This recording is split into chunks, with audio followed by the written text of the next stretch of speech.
There are two kinds of successful people: those who spend their lives protecting what they inherited, and those willing to risk everything to build something of their own. In the early 1970s, Donald Trump already had something that millions of Americans could only dream of: a thriving family business, thousands of apartment units, a respected father, banks that already knew his last name. His future was secure before he turned 30. Most people would have stayed exactly where they were. Donald Trump wanted to leave, not because Queens was failing, but because it wasn't enough. He wanted to play a different game, with different people, for much higher stakes. To almost everyone around him, it looked reckless. Looking back, it may have been the most important decision of his entire business career.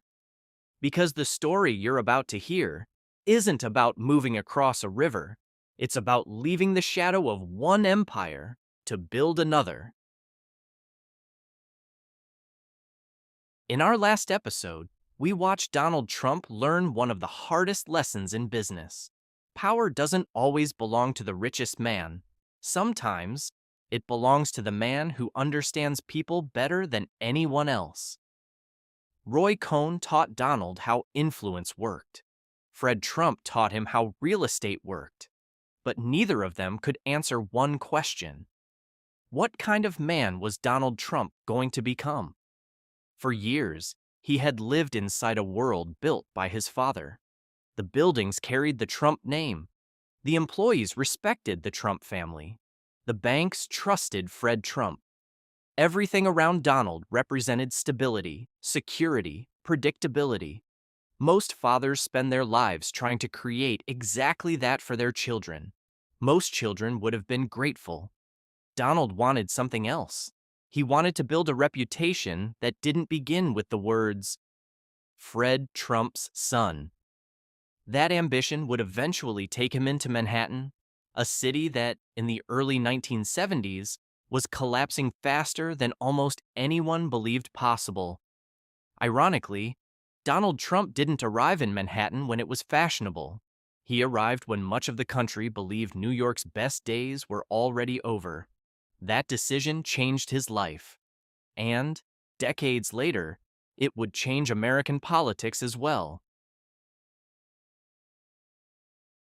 Before Donald Trump ever thought seriously about Manhattan, he had to confront a much quieter reality. His father had already won. By the early 1970s, Fred Trump was one of New York City's most successful residential developers. He hadn't built glamorous skyscrapers. He hadn't become a celebrity. He rarely appeared on television. That wasn't the business he believed in. Fred believed in something much less exciting and much more dependable: middle-class housing, apartment buildings, careful construction, reliable tenants, steady cash flow, year after year, decade after decade. While other developers chased headlines, Fred Trump quietly accumulated something far more valuable: income, predictable income. Thousands of apartments across Brooklyn and Queens generated rent every single month. Economic booms came, economic recessions followed, politicians changed, interest rates rose and fell. But families still needed places to live. And every month, another stream of rent checks arrived. It wasn't glamorous, it wasn't designed to impress newspaper reporters, but it worked exceptionally well. Donald grew up watching this system operate with remarkable precision. Every building had a superintendent. Every superintendent answered to a manager. Every manager reported back to headquarters. Maintenance schedules were carefully organized. Vacancies were filled quickly. Repairs were handled efficiently. Nothing was accidental. Fred Trump treated real estate less like gambling and more like manufacturing. Consistency created wealth, not excitement. When Donald officially joined the company after college, he wasn't entering an uncertain startup. He was entering a machine that had been refined for decades. Experienced employees already knew exactly what they were doing. Contractors knew the Trump Organization. Banks trusted Fred Trump. Suppliers extended credit without hesitation. The difficult work had already been done. For a young businessman, it was an extraordinary advantage. Many entrepreneurs spend years searching for their first opportunity. Donald inherited thousands, but advantages can create invisible problems. Whenever Donald walked into an office, people smiled. Not because they knew him, because they knew his father. When someone said, "Mr. Trump is here," the question usually followed, "Which one?" And almost everyone assumed the older one. That wasn't disrespect. It was simply reality. Fred Trump had spent decades earning his reputation. Donald hadn't. The family name opened doors. But inside those doors, he still had to discover who he was. Imagine graduating from college and beginning your career inside a company where every success already belongs to someone else. Every building reminds people of your father. Every employee compares you to your father. Every banker remembers your father. Every newspaper mentions your father before mentioning you. That was Donald Trump's starting point. He wasn't trying to prove the Trump business model worked. Everyone already knew it worked.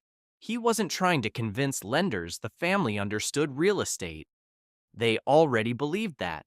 His challenge was completely different.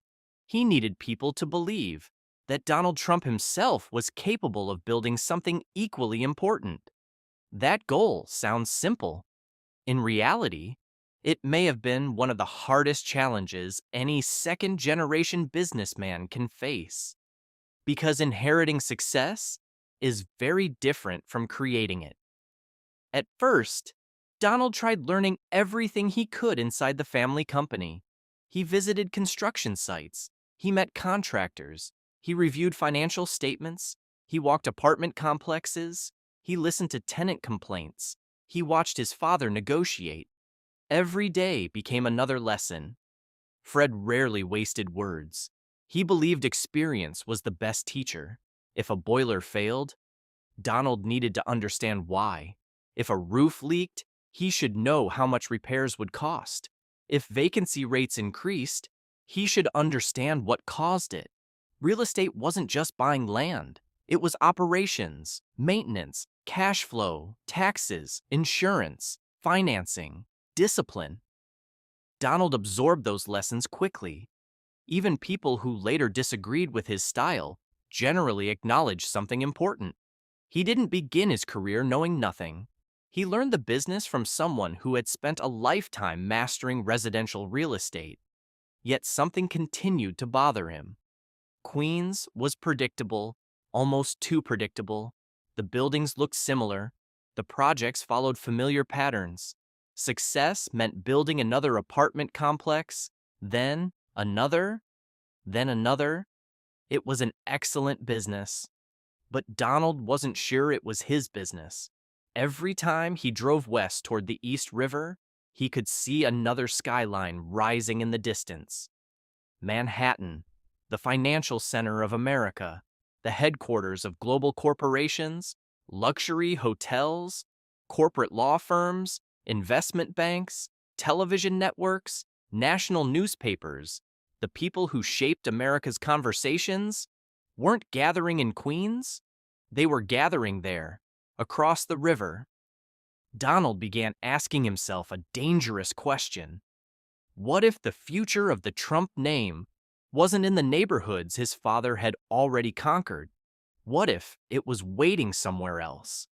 He hadn't made a decision yet, but for the first time, the skyline across the river no longer looked distant. It looked like an invitation.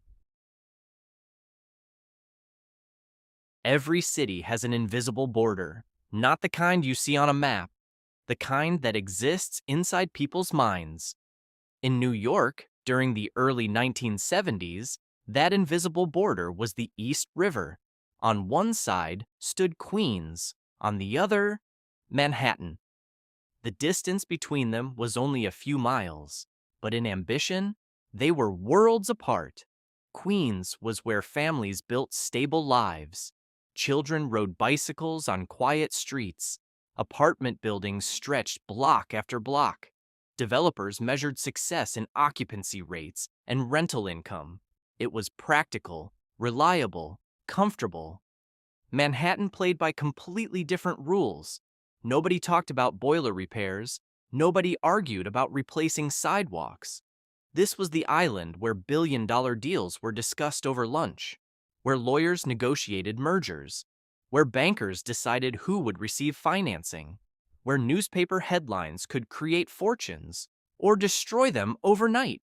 If Queens rewarded patience, Manhattan rewarded boldness. Donald understood that difference long before he became part of it. As a young man, he often drove into Manhattan, sometimes for meetings, sometimes simply to observe. He paid attention to details that many people ignored. The buildings kept getting taller. The suits became more expensive. The conversations sounded different. People weren't asking, "How many apartments do you own?" They were asking, "What are you building next?" That question fascinated him, because in Manhattan, your future mattered more than your past. For the first time, Donald entered rooms where the Trump name carried far less weight. People respected Fred Trump, but many Manhattan developers barely knew him. Residential housing in Brooklyn and Queens wasn't their world. Luxury hotels were. Office towers were. Corporate real estate was. To them, Donald wasn't the son of a legendary builder. He was simply another young developer trying to enter their arena. It was exactly the challenge he had been searching for. There was another reason Manhattan attracted him: visibility. In Queens, a successful apartment project quietly collected rent. In Manhattan, a successful project appeared on the front page of newspapers. Television cameras arrived. Business magazines wrote profiles. Architects discussed it. Investors noticed. The entire country watched Manhattan. Very few people outside New York could name a residential project in Queens. Almost everyone recognized the skyline of Manhattan. Donald understood something that many developers of his generation never fully appreciated. Buildings could become advertisements. A single successful project in Manhattan could generate more attention than dozens of apartment complexes elsewhere. Attention attracted investors. Investors created larger opportunities. Larger opportunities created even greater attention. It became a cycle. The more visible you became, the more doors opened. This wasn't how Fred Trump thought. Fred believed publicity didn't pay the bills. Cash flow did. Donald believed publicity could create opportunities that cash flow alone never could. Neither philosophy was entirely right. Neither was entirely wrong. They simply reflected two different generations, looking at two different futures. Still, moving into Manhattan wasn't a business plan. It was an ambition, an expensive ambition. Land costs dramatically more. Construction costs were higher. Competition was ruthless. The city's political environment was far more complicated. Banks scrutinized every proposal. Experienced developers had spent decades building relationships. Donald had enthusiasm. Others had influence. He knew entering Manhattan meant leaving behind nearly every advantage he had inherited. His father's reputation would no longer guarantee success. Every deal would have to be earned. Every relationship built from the beginning. Every mistake would become public. Friends questioned the idea. Business associates thought he was taking unnecessary risks. Why leave a profitable business? Why compete against developers with decades more experience? Why gamble with something that already worked? Those questions made perfect sense, and if this had been almost any other city, they probably would have been right. But Manhattan wasn't simply another real estate market. It was a stage. And Donald Trump had begun to realize he didn't just want to build buildings, he wanted to build a name. There was only one problem. Just as Donald was preparing to chase the biggest opportunity of his life, Manhattan itself began falling apart. Crime was rising. Businesses were leaving. The city's finances were collapsing. Newspapers were asking whether New York could even survive. To most investors, it was the worst possible moment to enter Manhattan. Donald Trump looked at the same city and saw the greatest opportunity of his career. By the time Donald Trump seriously considered Manhattan, New York City was no longer the symbol of American success. It had become a warning. To understand why Donald's decision mattered, you first have to understand what New York looked like in the 1970s. Today, people think of Manhattan as luxury: glass skyscrapers, five-star hotels, Broadway, Wall Street, tourists filling Times Square. That wasn't the Manhattan Donald first stepped into. The city was exhausted. Factories had closed. Manufacturing jobs disappeared. Middle-class families were moving to the suburbs. Large corporations quietly relocated offices. Entire neighborhoods felt abandoned. The city's tax revenue kept shrinking, but its bills kept growing. By 1975, New York City stood on the edge of financial collapse. Officials warned that the city might actually run out of money. The newspapers were filled with stories about budget cuts. Police departments lost officers. Fire stations closed. Public services deteriorated. Residents wondered whether the city they loved was slowly dying.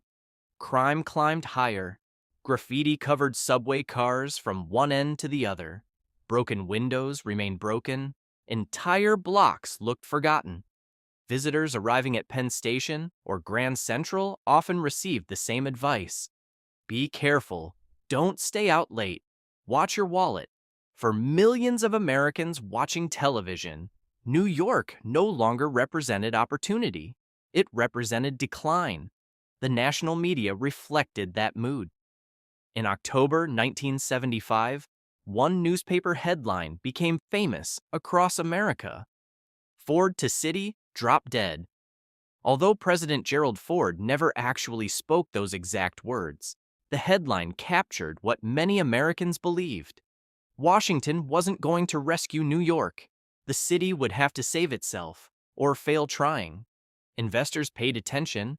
Banks became cautious. Developers postponed projects. Some canceled them entirely. If you already owned valuable property, you held onto it carefully. If you were thinking about investing, you waited.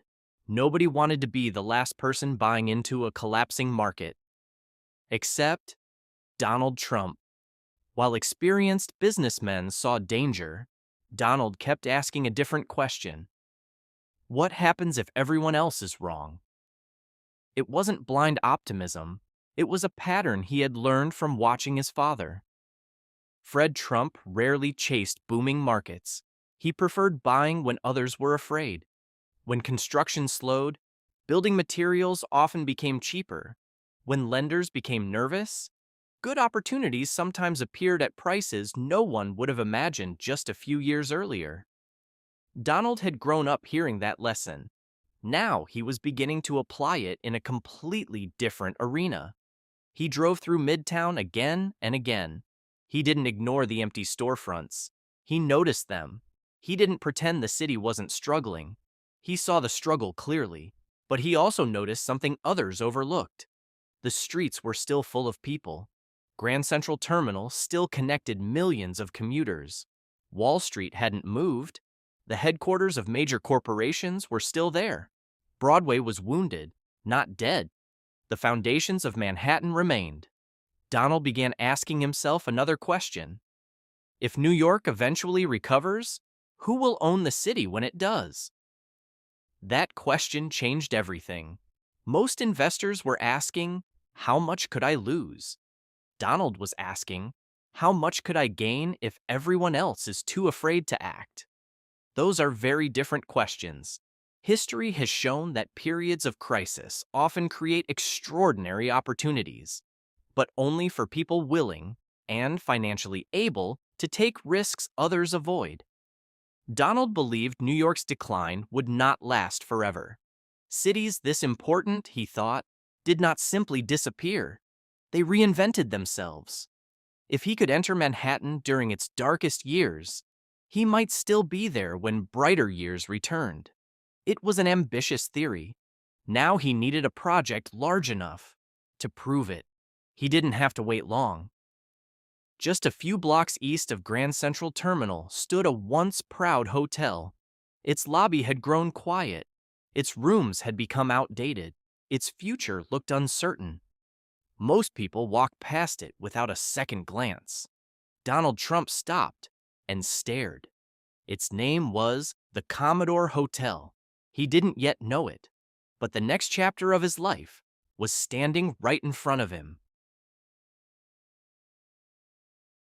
Every ambitious career eventually reaches a moment when dreaming is no longer enough. You have to make a decision. For Donald Trump, that moment arrived in the middle of Manhattan. The Commodore Hotel wasn't beautiful anymore. It had been. When it opened in 1919, the Commodore represented the optimism of a growing New York. Travelers stepped off trains at Grand Central Terminal and walked only a few minutes before reaching its front doors. Its location was nearly perfect. Business executives stayed there. Tourists stayed there. Railroad passengers filled its rooms. For decades, the hotel prospered. But cities change, transportation changes, people change. By the early 1970s, the Commodore had become a symbol of everything that was going wrong with New York. Its once elegant lobby looked tired, the carpets were worn, the rooms felt old-fashioned. Modern travelers preferred newer hotels. Business conventions went elsewhere. Occupancy rates continued falling. Revenue fell with them. The owners struggled to keep the hotel alive. Every year became more difficult than the last. Eventually, the Commodore wasn't simply losing money, it was bleeding money. Most developers reached the same conclusion: tear it down or ignore it. Nobody wanted to inherit someone else's failure. Donald Trump saw something entirely different. He didn't see an old hotel, he saw its location. Standing outside the building, he looked around. Grand Central Terminal stood only steps away. Millions of commuters passed through it every year. Park Avenue was nearby. Midtown's business district surrounded the property. The land hadn't become worthless. Only the building had. That distinction mattered. Because buildings could be rebuilt. Locations could not. Donald later described real estate in very simple terms. You can renovate a building. You cannot move the land beneath it. The Commodore occupied one of the best pieces of land in Manhattan. That alone made him keep thinking about it. Still, seeing an opportunity and buying it were two completely different things. Donald was only in his 20s. He had never completed a luxury hotel project. He had never managed a development anywhere near this size. The owners weren't looking for an inexperienced young developer. Banks certainly weren't waiting to finance one. On paper, Donald Trump was probably one of the least qualified people in New York to rescue the Commodore. He knew that. But he also believed something else. Sometimes, experience makes people see reasons why something cannot be done. Inexperience allows someone else to ask, what if it can? That wasn't confidence alone. It was calculated ambition. Donald understood he couldn't buy the Commodore by himself.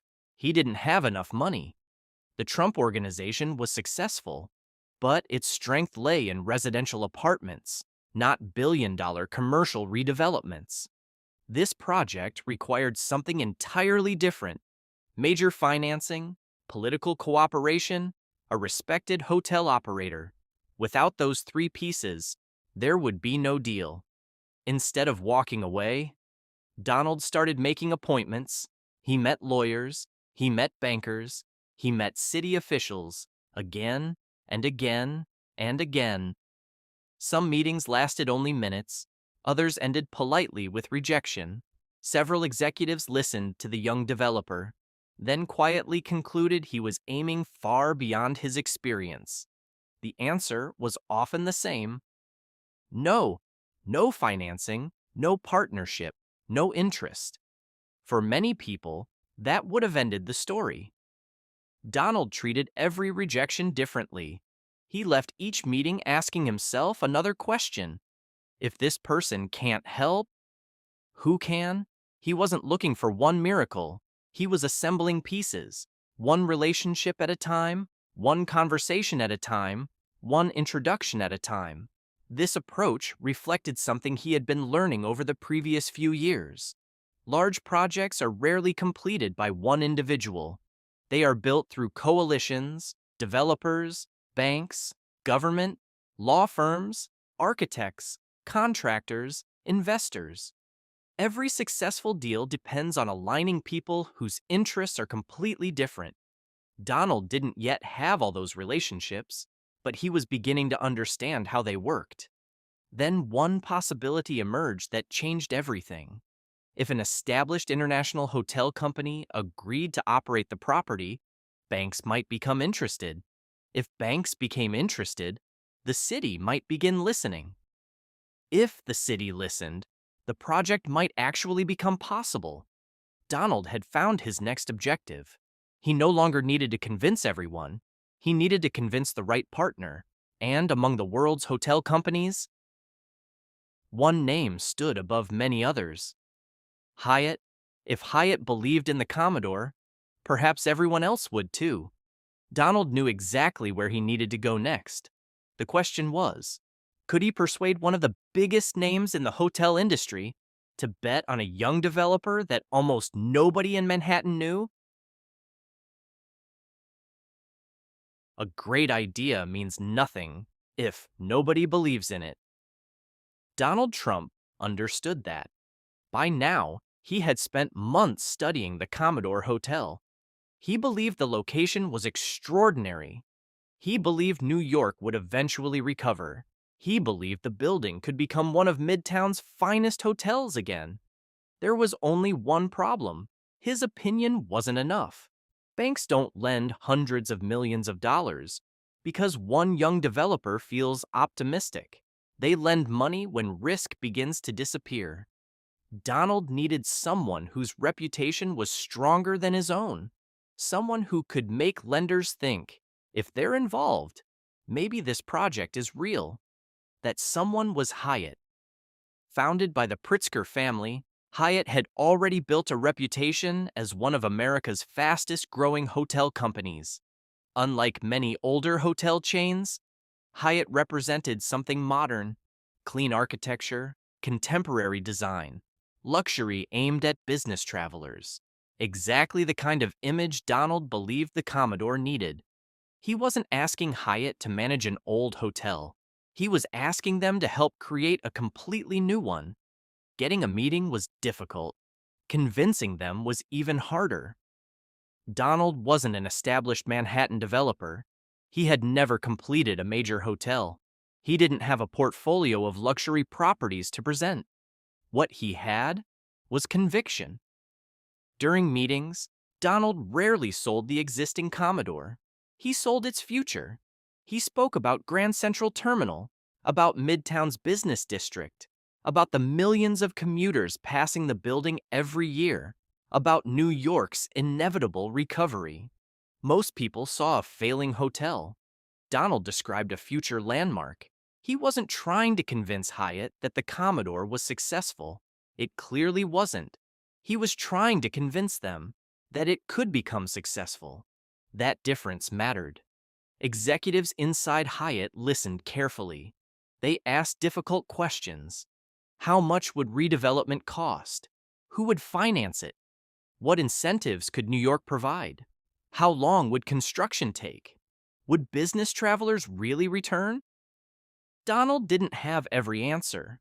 No developer could. Projects of this size always carried uncertainty. But Hyatt recognized something important. The location was exceptional. If the financial structure could be solved, the opportunity might justify the risk. For the first time, Donald wasn't hearing only rejection. The conversation had changed. Now people were discussing how the deal might work, instead of explaining why it couldn't. That was progress. But Hyatt alone still wasn't enough. Even with an internationally respected hotel operator interested, the numbers remained brutal.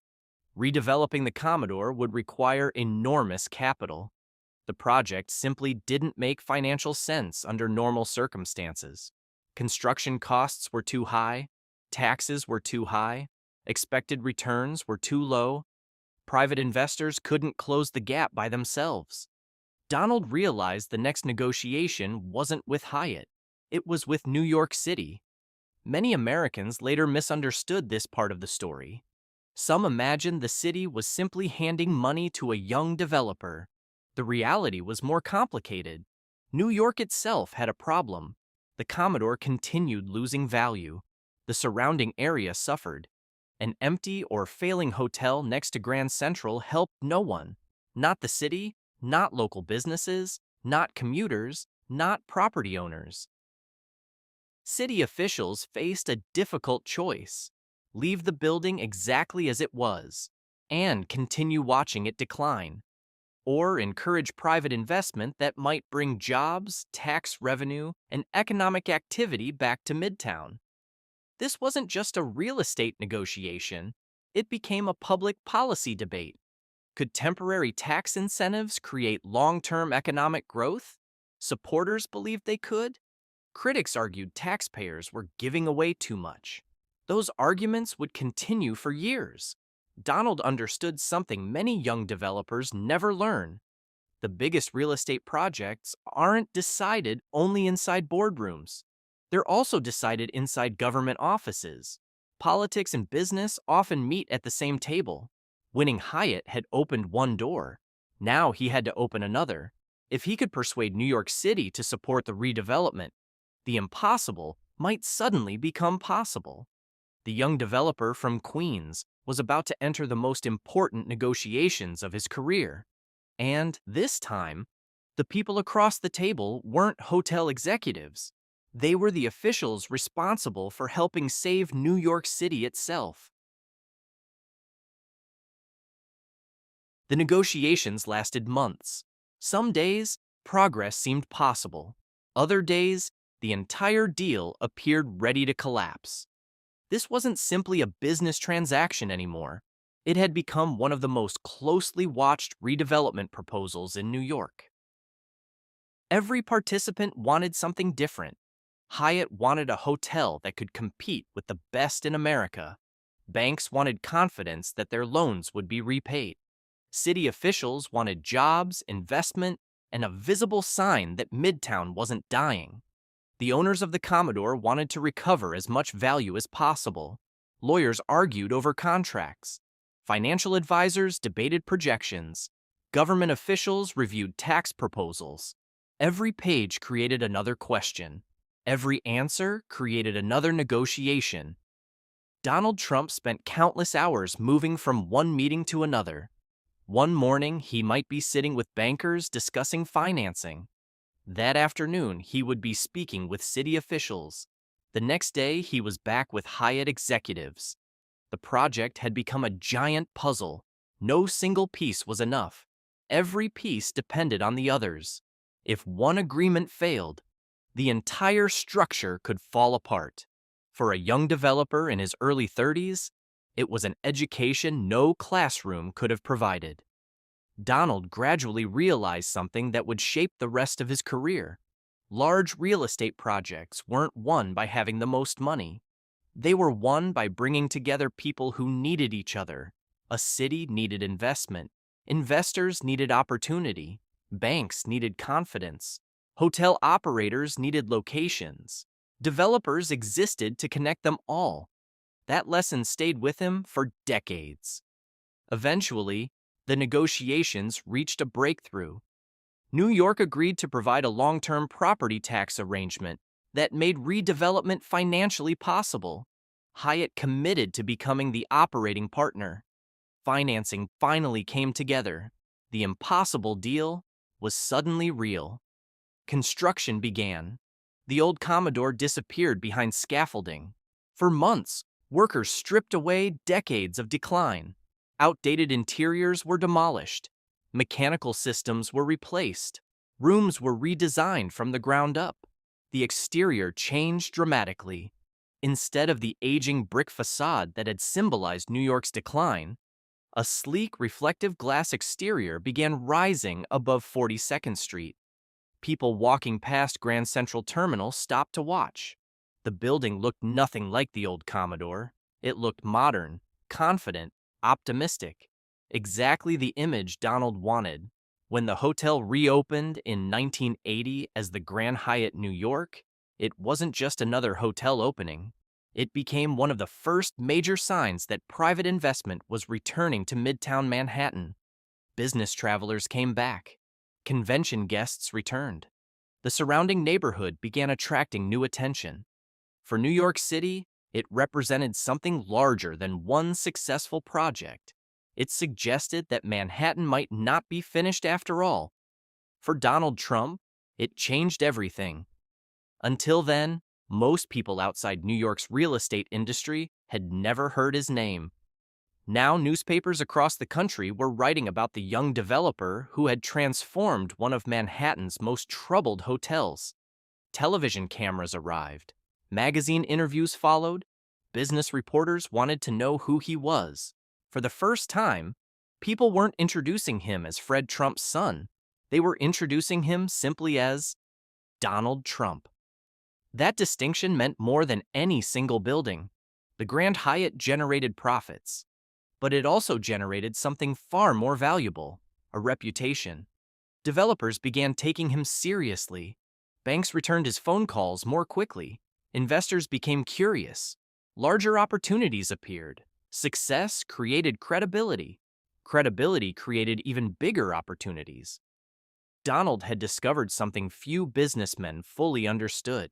A landmark project doesn't simply earn money, it changes how the world sees you. The Commodore had given him more than a successful hotel. It had given him an identity. Years later, when people thought of Donald Trump, they often imagined gold lettering, luxury towers, and the Manhattan skyline. That image didn't begin with Trump Tower, it began here, with an abandoned hotel that almost everyone else believed was beyond saving. Looking back, crossing the East River had never been the real risk. The real risk was believing that a declining city could rise again, and staking his future on that belief. Many thought he was too young, too inexperienced, too ambitious. This time, they were wrong. But Donald Trump was already looking beyond the Grand Hyatt. Across Fifth Avenue stood another aging property, older, more famous, far more complicated. Most developers wouldn't dare touch it. Donald couldn't stop thinking about it. Its name was Bonwit Teller, and from its demolition would rise the building that made the Trump name known around the world. Thank you for watching. See you next time.